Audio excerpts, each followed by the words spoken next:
امریکی عہدیداروں کی طرف سے یہ تو کہا جا رہا ہے کہ ایڈمرل ملن کے الزامات کے ثبوت موجود ہیں، لیکن ابھی تک ایسا کوئی ثبوت سامنے نہیں لایا گیا۔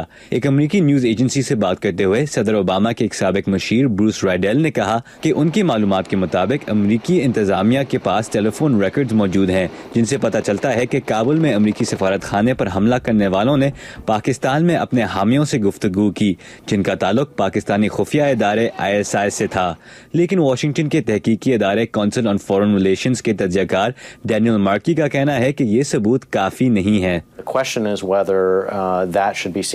سوال یہ ہے کہ کیا اس کو ISI کی جانب سے حمایت کی طرح دیکھا جانا چاہیے، یا جیسے پاکستان میں کہا جا رہا ہے کہ اپنے مفاد اور سیکیورٹی کے لیے ISI کئی مختلف گروپس کے ساتھ رابطے رکھتی ہے، شاید رابطے کی نوعیت میں کوئی گنجائش موجود ہو۔ پچھلے کئی دنوں میں امریکی انتظامیہ کے کچھ عہدیداروں نے ایڈمرل ملن کے بیان سے اپنے آپ کو کچھ الگ کرنے کی کوشش کی۔ واشنگٹن پوسٹ کے مطابق پینٹاگون کے 2 عہدیداروں نے نام بتانے کی شرط پر ان سے کہا کہ پاکستان کے خلاف الزامات شاید بڑھا چڑھا کر پیش کیے گئے اور ISI حقانی نیٹ ورک کو کسی فوجی یونٹ کی طرح کنٹرول نہیں کرتی۔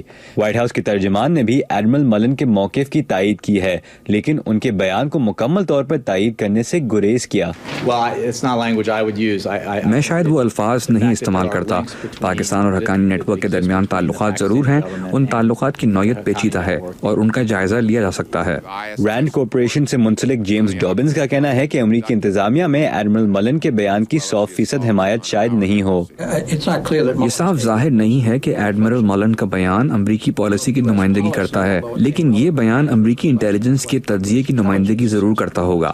لیکن کچھ تجزیہ کاروں کا یہ بھی کہنا ہے کہ ایڈمرل ملن نے ثبوت سے زیادہ کہہ دیا۔ بروکنگز انسٹیٹیوشن کے مائیکل اوہانلن: ہم یہ جانتے ہیں کہ حقانی نیٹ ورک اور ISI کے حلقوں کے درمیان قریبی تعلق ہے اور شاید ISI حقانی نیٹ ورک کی مدد بھی کرتی ہے، لیکن میرے خیال میں ملن کچھ آگے نکل گئے کیونکہ انہوں نے یہ تاثر دیا ہے کہ جنرل پاشا اور ان کے ساتھ کے سینئر عہدیداروں نے ان حملوں کو پلان کیا۔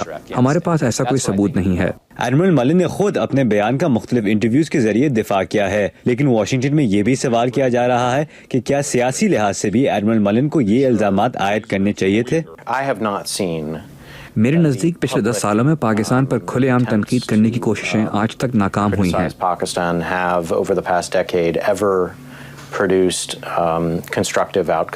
لیکن کچھ تجزیہ کاروں کا یہ بھی کہنا ہے کہ پاکستان پر دباؤ ڈالنے کے لیے تمام دیگر آپشنز استعمال کیے جا چکے ہیں۔ امریکن انٹرپرائز انسٹیٹیوٹ کے سدانند دھومے: یہ 2011 ہے۔ امریکہ 10 سال سے دوسرے طریقے آزمانے کی کوشش کر رہا ہے۔ غیر سرکاری طور پر اچھی طرح سمجھانے کی کوشش بھی کی گئی ہے، بہت سی مالی امداد فراہم بھی کی گئی ہے، اور اس سب کا کوئی نتیجہ نہیں نکلا۔ تو میرے نزدیک ایڈمرل ملن کا یہ بات کہہ دینا بالکل ٹھیک تھا۔ آنے والے دنوں میں پاک امریکہ تعلقات کیا رخ اختیار کرتے ہیں؟ تجزیہ کاروں کا کہنا ہے کہ اس کا انحصار اس بات پر ہے کہ دونوں ملکوں کے سیاستدان آگے کیا کرتے ہیں۔ رضا نقوی، اردو VOA، واشنگٹن۔